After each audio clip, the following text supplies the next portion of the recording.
I'd like to suggest that we transfer all of our important prisoners to Earth security headquarters until the ship can be secured. He's right. It's been over 4 decades since V terrified and thrilled us with its chilling vision of alien invasion, and the cast has lived through transformations that would shock even the visitors themselves. Some found unexpected second lives in places nobody could have predicted. Others vanished quietly into the world beyond the cameras, and a few left us altogether. What's easy to forget is just how massive V was. Not a cult hit, not a niche curiosity, but a genuine television event that pulled in tens of millions of viewers and made its cast into overnight cultural fixtures. Let's find out what really happened to the stars who made us believe lizard people could walk among us, and why some of their stories are far more dramatic than anything the writers put on the page.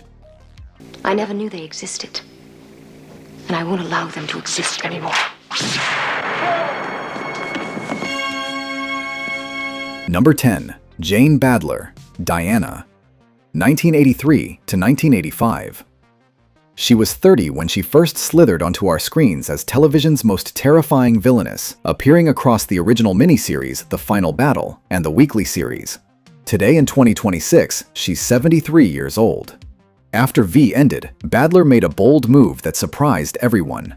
She relocated to Australia, landed a main role in the revived Mission Impossible series, and then did something nobody expected. She launched a successful music career. She released multiple albums including The Devil Has My Double and Opus, proving she was far more than just a memorable antagonist. The music wasn't a vanity project either. She toured, performed live, and built a genuine following in Australia that had nothing to do with reptilian aliens. When the V reboot arrived in 2009, she returned to reprise Diana, delighting fans who never forgot her iconic performance. Some roles are impossible to leave behind, and Diana was always going to pull her back eventually. She married Michael Robert Solomon in 1990, and they raised 2 sons together in Melbourne. Tragically, her son Harry passed away in 2020, and Badler has spoken openly about her grief and his struggles with mental health. Her willingness to share such pain, raw and unguarded in a world where celebrities rarely admit to anything, has touched many people who needed to hear it.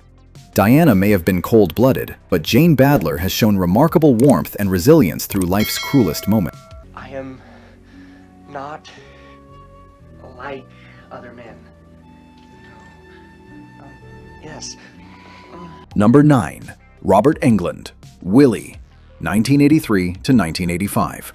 He was 36 when he charmed audiences as the gentle, fumbling visitor who became humanity's unlikely ally. Today, in 2026, he's 79 years old. Here's where V history gets fascinating. Just 1 year after V premiered, Englund landed a role that would define his entire career. Freddy Krueger in A Nightmare on Elm Street. He played the razor-gloved dream demon across 8 films, becoming one of horror's most iconic and enduring villains. The contrast between sweet, stumbling Willie and the monster lurking in your dreams is one of the great hidden jokes of 1980s television casting.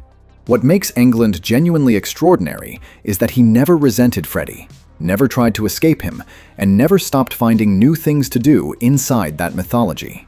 Fast forward to 2026, and he's still working, including a memorable turn in Stranger Things as Victor Creel, a role that introduced him to an entirely new generation who had no idea he'd once been humanity's friendliest alien.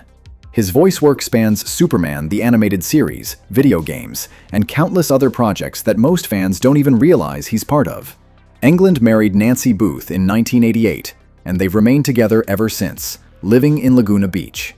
No children, but plenty of nightmares delivered to grateful horror fans worldwide. Willie may have struggled with English, but Robert Englund speaks fluent horror legend. They're all bottlenecked in there, front and back. Place isn't a camp, it's a tomb. Come here, Slick. Mr. Macho Man, I want to talk to your boss. Number 8. Michael Ironside, Ham Tyler, 1984 to 1985. He was 34 when he joined V, The Final Battle, as the cynical mercenary who trusted no one.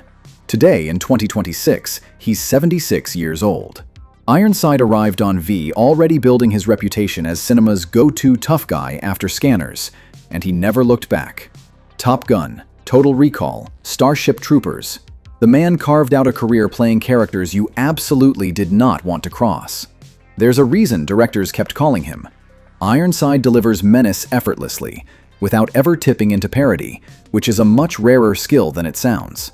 His voice work as Darkseid in Superman, the animated series, added another legendary role to his resume.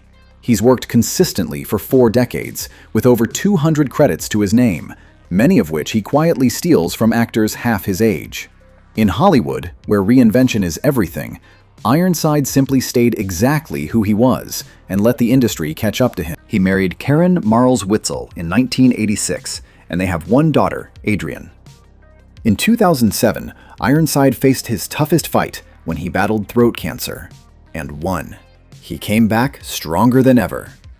Ham Tyler never trusted the visitors, and Michael Ironside never stopped proving why Hollywood keeps trusting him. You look good, but you need a haircut. Dad, I'll be okay. Number 7. Marc Singer, Mike Donovan, 1983 to 1985.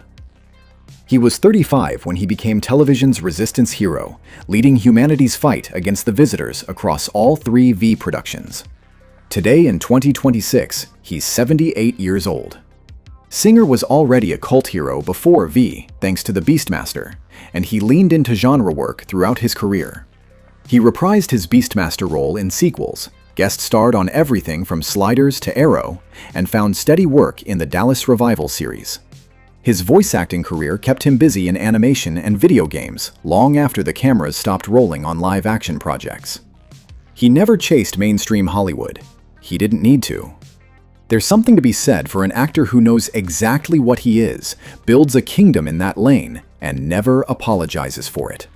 Singer understood early that a devoted genre audience is worth more than a fleeting brush with prestige, and he spent 40 years proving himself right. He married Lisa Singer in 1980, and they raised one daughter, Phoebe, together. No major scandals, no dramatic falls, just a working actor who built a quiet, respectable career on his own terms. Mike Donovan fought aliens on television, but Marc Singer fought for longevity in Hollywood and won. Oh, under control, you say? One of your most trusted lieutenants has betrayed you. Escaped right under your nose with the leader of the resistance, and you have the gall to tell me things are under control? they will be captured. Number 6. Sarah Douglas, Pamela, 1984 to 1985. She was 32 when she joined V as another formidable visitor villain, already famous for terrorizing Superman as Ursa. Today in 2026, she's 73 years old. Douglas built an extraordinary career as science fiction's favorite villainess. After V, she appeared in Falcon Crest, landed recurring roles in Stargate SG-1 and Star Trek Enterprise, and became a prolific voice actress. Her convention appearances remain popular with fans who grew up fearing her across multiple franchises. She embraced her legacy rather than running from it, something not every actor from this era managed to do gracefully. When the world decides you're a villain, you have 2 choices: fight it or own it completely. Douglas chose wisely. And what's remarkable is that she brought genuine wit and self-awareness to that identity, which is exactly why fans who never saw a single episode of V still know who she is. Her marriage to Richard Gold lasted only 3 years, ending in 1984. She has no children and currently resides in London, maintaining her connection to American sci-fi fandom from across the Atlantic. Pamela was ruthless, but Sarah Douglas has been remarkably gracious with the fans who made her a genre icon. I've gotten a laser, Angela. There'll be no more killing today. You'll never get away with it.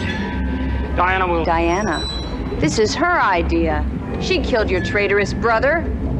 Number 5. Frank Ashmore, Martin and Philip, 1983 to 1985.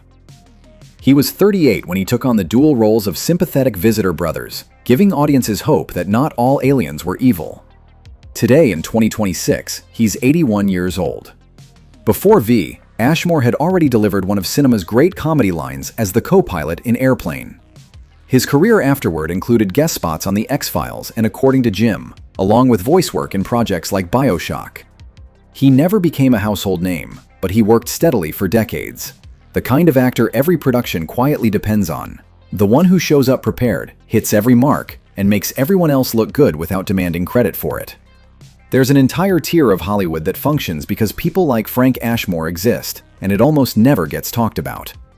His dual role on V remains a genuine acting achievement that got overshadowed by the show's bigger stars, which, ironically, is very on brand for someone who spent a career making other people shine.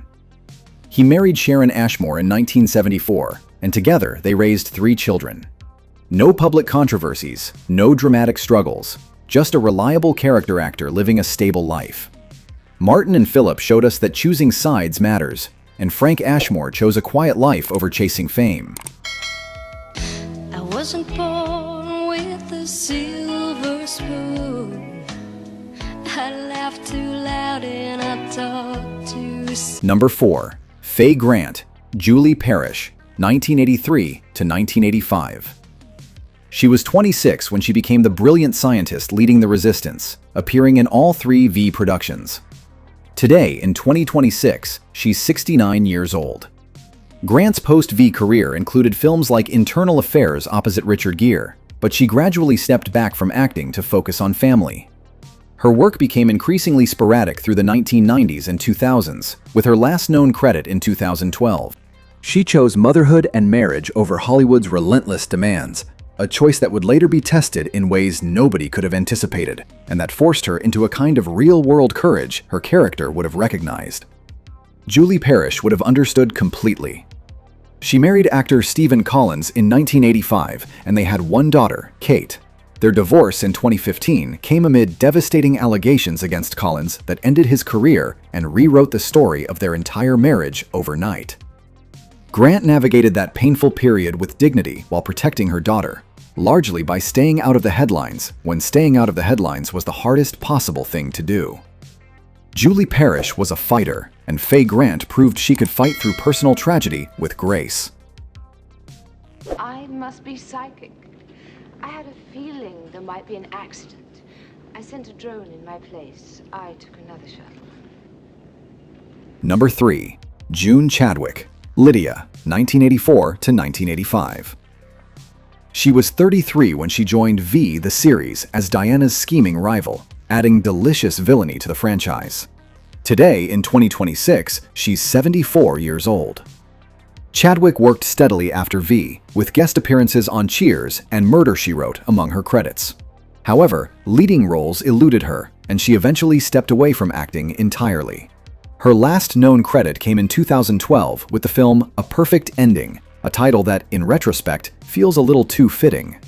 Not every story needs a sequel, and Chadwick seems to have made peace with that long before most people in her position would have. There's a version of this story where she spent decades bitter about what didn't happen. That version doesn't appear to be true. She married Thomas Blake in 1986, and they have 1 daughter, Alana. No public struggles or controversies. She simply chose to leave the spotlight behind.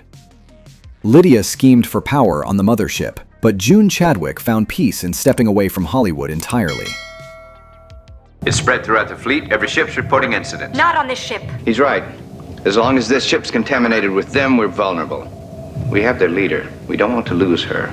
I agree. Number 2. Michael Durrell, Robert Maxwell, 1983. He was 40 when he portrayed Julie's father, the scientist whose family was torn apart by the visitors. Today, in 2026, he's 83 years old. Durrell was already a seasoned character actor before V, and he continued working for decades afterward.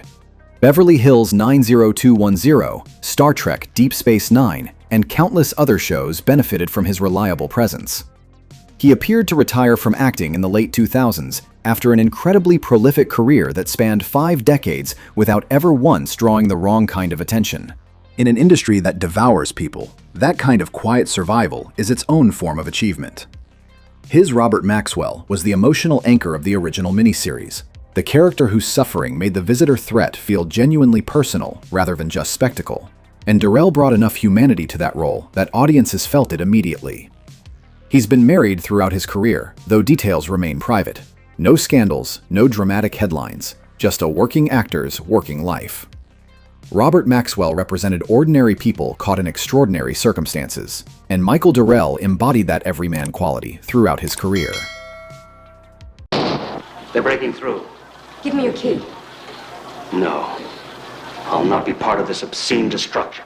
Number 1. Richard Hurd, Supreme Commander John, 1983 to 1985. He was 51 when he became the face of the Visitor invasion, the smiling leader hiding reptilian menace beneath a friendly mask. Sadly, Richard Hurd passed away on May 26, 2020, at age 87 from cancer-related complications. But what a career he built between V and his passing. Hurd achieved something remarkable. He became even more beloved decades later through his hilarious recurring role as Mr. Wilhelm on Seinfeld. The supreme commander of an alien fleet, reinvented as a bumbling NBC executive, only in Hollywood. The fact that a generation of Seinfeld fans adored Mr. Wilhelm without ever connecting him to the terrifying John from V says everything about Hurd's range and his willingness to be genuinely funny rather than protective of his dramatic legacy. He also appeared in Star Trek Voyager, Get Out, and The Good Place, working right up until shortly before his death. His versatility kept him employed for over 50 years. He married Patricia Crowder Hurd in 1980, and they remained together until his death, raising 2 children, Erica and Rick.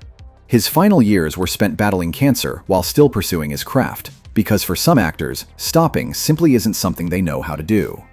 John may have deceived humanity, but Richard Hurd gave us nothing but honest, memorable performances for 5 decades. Gone, but never forgotten by the fans who watched him command the screen. And that's our look at the cast of V, a show that aired more than 40 years ago and still refuses to let go. The actors who brought those aliens and resistance fighters to life went on to face their own invasions, illness, loss, reinvention, and the slow, grinding work of staying relevant in an industry that forgets people fast. Some thrived in ways nobody predicted. Some walked away on their own terms. And one left us all together. What's remarkable is how few of them seem to have any regrets, as if playing lizard people in 1983 turned out to be exactly the right thing at exactly the right time. If this took you back, do us a favor. Hit that like button and subscribe so you don't miss the next one.